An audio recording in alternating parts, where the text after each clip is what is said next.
Docent CSC RNDR, pán Milan Vtášnik, primátor hlavného mesta Slovenskej republiky Bratislava. Viete si predstaviť, že by ste reálne dali tých 29 kilometrov? Doma na stacionárnom bicykli robím 25, takže dúfam, že tých 29 by som zvládol. 3, 2, 1, štart! A práve sme začali. 4. ročník prvého zimného MTB maratónu pod záštitou hlavného mesta Slovenskej republiky, mesta Bratislava.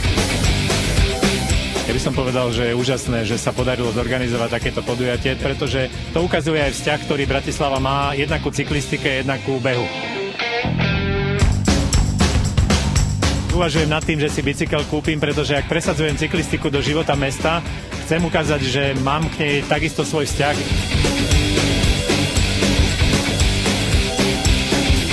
Ja mám tréningový plán rozvrhnutý tak, že v útorok a štvrtok chodím behať a v nedeľu robím doma stacionárny bicykel tých 25 kilometrov.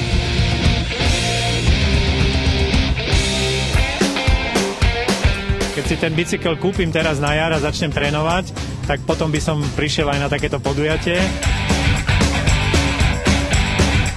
Beriem ten šport a tie aktivity, ktoré sa snažím robiť, ako podporu vlastného zdravia a myslím si, že to môže robiť každý Bratislavčan a každá Bratislavčanka.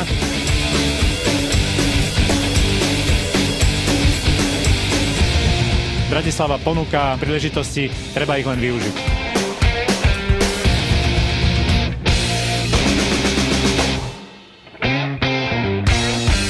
Ja som veľmi rád, že sa zimný maratón konal tentokrát v Bratislave na Železnej studienke. Verím, že ste sa tu cítili dobre a že keď budeme chcieť organizovať ďalší ročník alebo vy, tak sa spolu dohodneme a povieme si, že budeme nadväzovať na tú tradíciu, ktorú sme začali v tomto roku.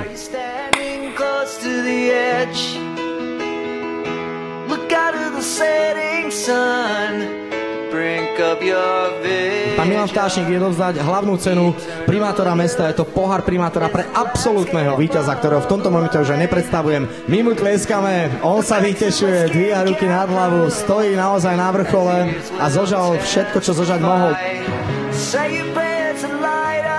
Okrem pohára primátora dostal aj pobyt v Jasnej. Má to dar od mesta Bratislavy. Ja verím, že ho užije naplno.